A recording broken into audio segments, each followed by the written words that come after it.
Hello my loves, welcome back to Music and Beauty TV. Today I'm going to show you how to achieve this full head weave style with China bangs and a hand stitched closure.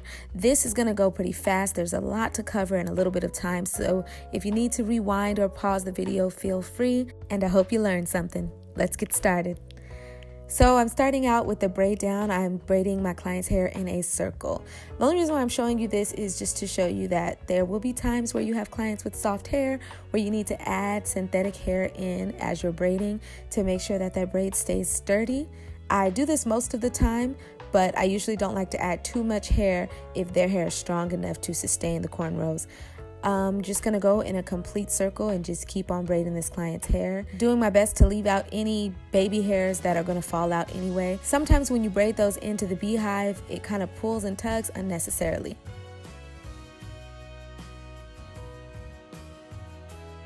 So once I finish with the beehive, I'm going in with this Scalp Cocktail by Vanessa Weave Pro, and I am saturating her scalp. I'm a huge fan of adding oil to my client's scalp, and they are usually a huge fan of it too. So massage that in, get that in there really good, and now we're just gonna stitch down the tail end of the remaining braid from this beehive. I wasn't sure if you guys wanted to see detailed instructions on how to create your needle and thread. I do have that filmed and I can upload it for you in a separate video, so thumbs this video up or comment below if you want to see a video on how I thread my needles and sanitize them.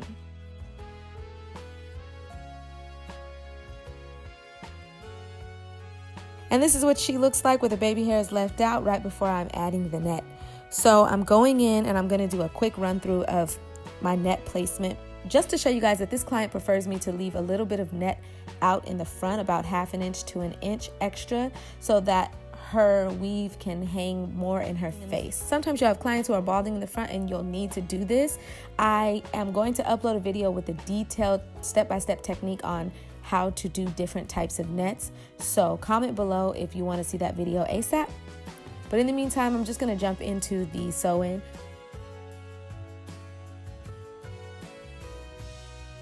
We are using 2 bundles of Virgin Indian hair by Vanessa Weave Pro. All the details to the supplier of this hair will be in the description below. These are 16-inch bundles and we're using 2, like I said, plus some additional pieces of hair. I'm just starting out by stitching in that first track in the back. These wefts are doubled, so I wanted to show you guys that when I double wefts and am using only 2 bundles for a full head weave, that's about the amount of space that I leave in between. As you guys can see, this is about 1.5 inches, almost 2 inches of space in between each track, but I need to get that first bundle up all the way halfway through her head, so that is why. Don't worry if you've never skipped tracks before and left that much space before. It is perfectly normal, perfectly fine, and as long as you lay everything neatly, it will be perfectly flat. Now I've singled out the bundle and I am gonna go track by track, layer by layer, as you can see, leaving less space in between because this bundle is single wefted and not double wefted. If you guys want details on how to stitch and flip your tracks neatly and professionally, I do have a video for that and it is tagged in this video. Check my channel for it or check the description below.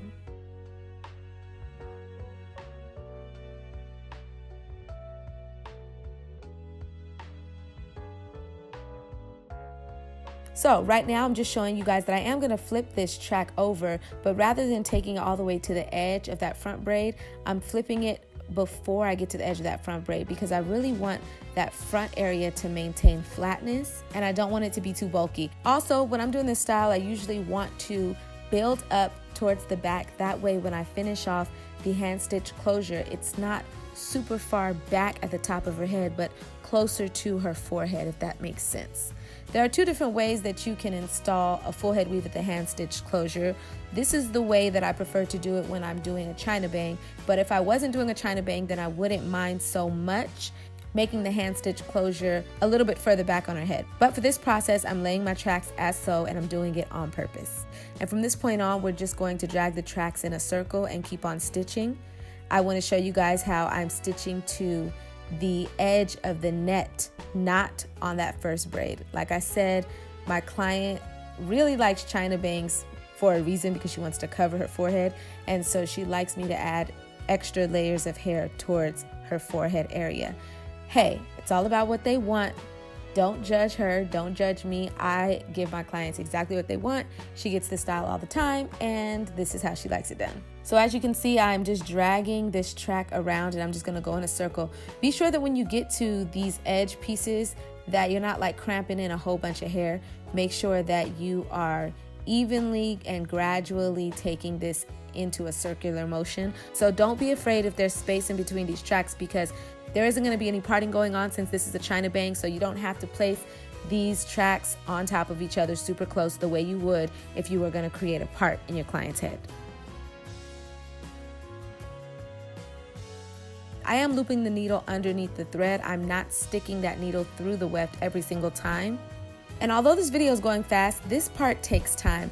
I usually like to take my time and make sure I'm laying every single track as neatly as possible, because it all adds up. Once you get to that top piece and you have to do the hand stitch closure, if anything is bumpy or lumpy underneath, it is going to be exposed. So as you can see, I am coming to the end of these tracks, and that's why it's great that my client brought extra hair, because we're going to need it. What we have ended up with is somewhat of like a half moon. I noticed that it wasn't particularly even towards the center of her head, so I grabbed a small piece of the extra hair she gave me just to add a small piece on the right hand side, or I guess her left hand side, before I start actually doing the closure.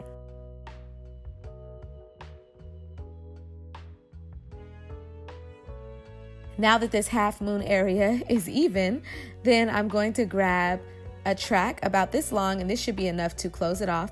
But because I want to make this more of an even circle and not so much of a moon, I'm starting my track from that side. That way, by the time I get to the front, I'll be working with an even circle.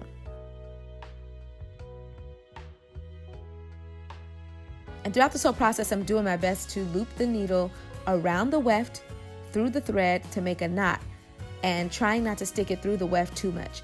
As I get closer and closer to the closure and closing the closure off, I will be sticking the needle through the wefts a little bit more. I'm about to give you guys an up close. So this is why having a net is super important, because it gives me space to stitch. I'm doing my stitches a little bit closer together on this part than I was before, because I want to make sure everything stays super flat, laid down and secure.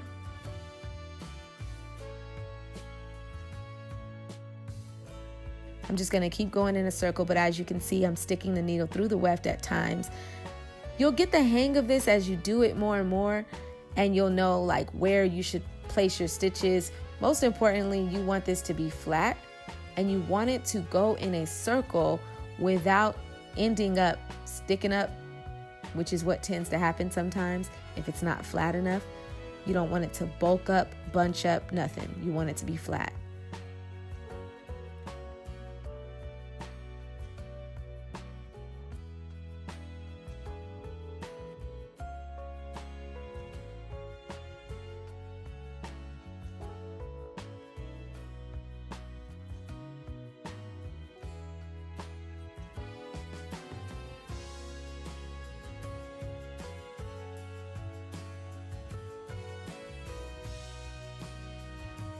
Every time I add a stitch, I'm also pulling a little bit on the hair just to make sure that it's not bunching up. I don't know if you guys can tell I'm doing that. So loop the needle through the net, around the weft, and back through the thread to create a knot. And then pull down on the hair piece so that you know it's flat. At this point, I have such a little amount of net left that I'm like literally just looping the thread through one small little piece of net at a time. But it's okay, because there's enough for us to finish. And now for the finisher. I'm going to do my best to explain this, but just watch it over and over if you need to.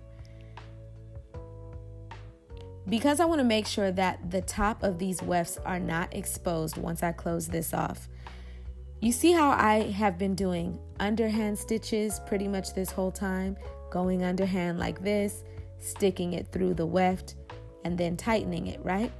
Well, from this point on, once it looks like it's about to be closed and you can't really see any net left, now I'm going to grab the needle and I'm going to stick it through the weft, but I'm going to stick it on top of the weft facing downward, and then I'm going to stick my needle down underneath the tracks of this client's hair.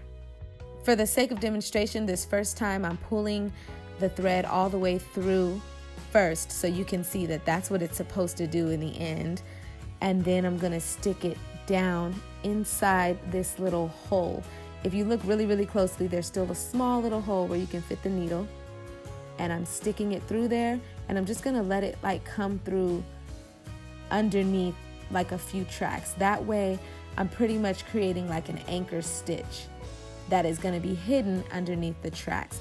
So the finish of this thread will not be at the top. The purpose is to create an invisible looking closure where you don't really know where it starts or where it ends.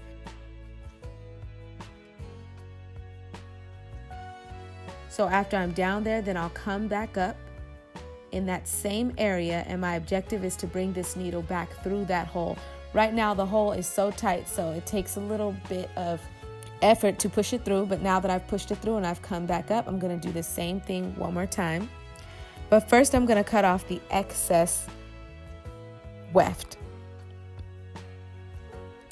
This is because once I do this final stitch, I want this to drag that final little tiny tail end of the weft underneath all of these tracks so that once I anchor it, it looks like it's just tucked away. You'll see what I mean in the end, and you'll see what I mean when you try it yourself. So you see how I just did that, and now I'm like pulling it through? And although it looks like really messy right now, after I lay it down, it's gonna look legit. But the point is, you can't see the tracks on top. That is the whole point.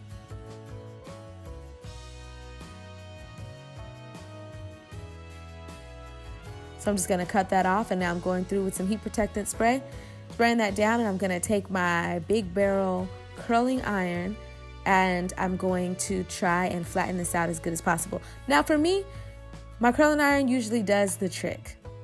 Everybody brings a different type of hair on a different type of weft. So sometimes you may need to bust out an actual iron. Yes, an iron for your clothes. Girls have been using it to straighten their hair for years. So it's not anything new, but sometimes you may need to get that and press that down really hard on top of the client's head to get that flat. Now I know this may seem like the ultimate trick, but it's not, because if you didn't stitch that down flat, it don't matter how much you iron it, it's gonna come back up. So make sure the stitches are flat first and foremost, and that just helps to kind of lay down the flyaways. Now I'm gonna proceed with bangs. You guys, I'm not like an expert at cutting hair. I do this bang style for this client all the time, so it's just what she likes. And I'm showing you, yes, but not in super slow motion detail because, like I said, I'm not an expert at cutting hair. But because she wants them to be really blunt, she wants them to be just blunt Chinese bangs, and she likes them to be above her eyebrows. That's why I'm doing it like this. So I just sectioned out the middle part and just cut that straight across first, just so that I can have a guideline for the rest of the pieces. And then I just went through and thinned them out with the shears. I'm gonna do some more thinning a little bit later, but right now I just wanna move on to straightening this hair out. Heat protected spray, comb, straightener. Over and over till all the pieces are straight and silky. Ooh.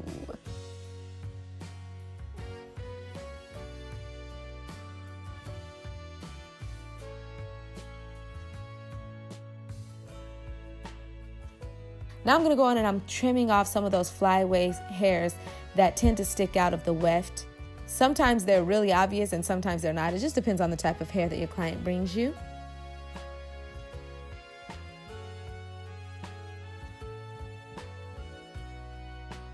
And look at that silky press, yes, yes, yes. And now I'm gonna go through, I had already bumped the bangs a little bit, but like I said, I went in and I trimmed a little bit more of them, so now I'm bumping them again, just so that they frame her face the way she likes it. And once she approves of how it looks, I'm pretty much finished. She just wanted a very straight hair, very straight bangs across her head, and a super flat closure on top. So that's what I gave her. I hope you guys learned something in this video. Ask me any questions below. I did my best to explain it, but hey, I may have missed something. So if you guys don't know, I am 6 months pregnant, and I'm gonna do my best to document more of my pregnancy journey on my videos moving forward. So look for those weekly pregnancy updates on Wednesdays, as well as more hair tutorials on Sundays. Thank you so much for subscribing. God bless you, and I'll see you in the next video.